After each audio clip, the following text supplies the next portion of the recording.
Shalom. Selamat pagi Bapak, Ibu, Saudara. Terima kasih telah bergabung bersama kami dalam renungan harian Jemaat GKJ Bandung. Bersama kita akan mendengarkan firman Tuhan dan merenungkannya. Selamat pagi saudara-saudaraku. Kita berjumpa lagi dalam renungan harian GKJ Bandung. Hari ini Rabu 11 Desember 2024. Kita di masa Advent kedua. Sebelum kita merenungkan firman-Nya, mari kita berdoa. Bapa di sorga, kami mempersilakan Tuhan menolong kami, membuka hati dan pikiran kami, supaya kami dapat mengerti apa yang menjadi pesan dan maksud Tuhan untuk hidup kami melalui firman yang kami dengar. Terima kasih Tuhan, dalam nama Tuhan Yesus kami berdoa. Amin. Saudaraku, tema kita hari ini adalah buah yang manis. Bacaan dari Injil Matius pasal yang ketiga, ayat 1-12. Saya akan bacakan ayat yang ke-8 yang demikian. Jadi, hasilkanlah buah yang sesuai dengan pertobatan. Saudaraku, pertobatan, kalau menurut Kamus Besar Bahasa Indonesia adalah bertobat yang di dalamnya ada kesadaran dan penyesalan akan perbuatan-perbuatan yang salah, yang tidak benar di mata Tuhan, dan berniat untuk mengakui dosa, serta tidak akan mengulanginya kembali.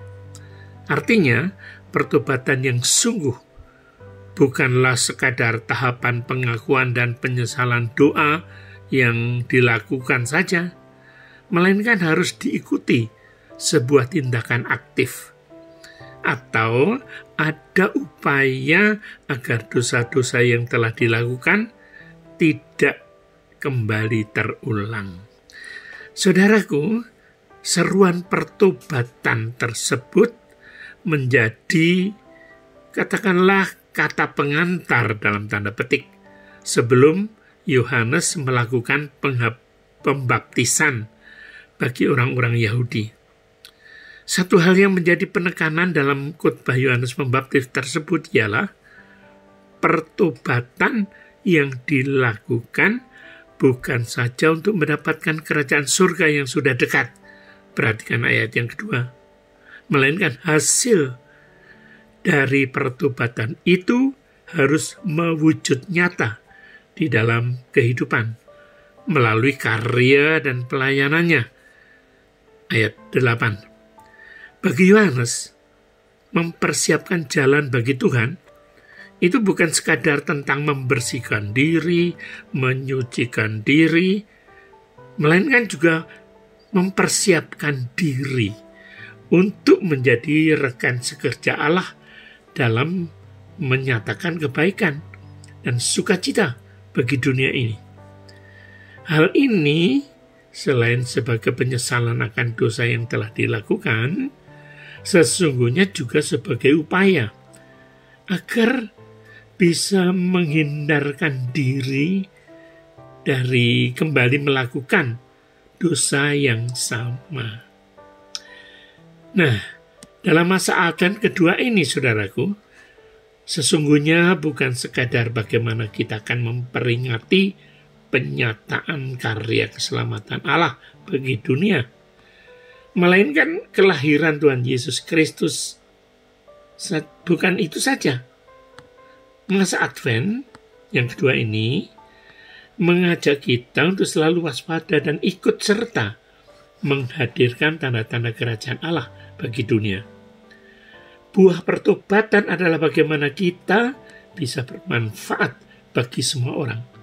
Misalnya, kita ikut serta membangun dan menjaga kerukunan antar umat beragama. Kita bisa ikut memberdayakan masyarakat dalam bidang apa yang kita kuasai, misalnya ekonomi, dan juga berhenti menjadi penggosip.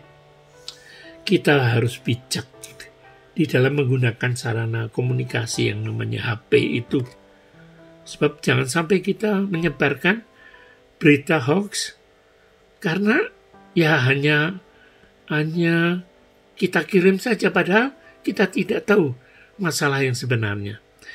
Oleh karena itu, saudaraku, jika Yohanes Pembaptis hadir di tengah masyarakat Yahudi untuk mempersiapkan jalan bagi Tuhan pada saat itu, maka bagi kita saat ini juga hadir mempersiapkan jalan bagi Tuhan untuk Tuhan datang yang kedua kali sebagai Tuhan yang mulia, yang penuh kuasa. Selamat pagi. Amin.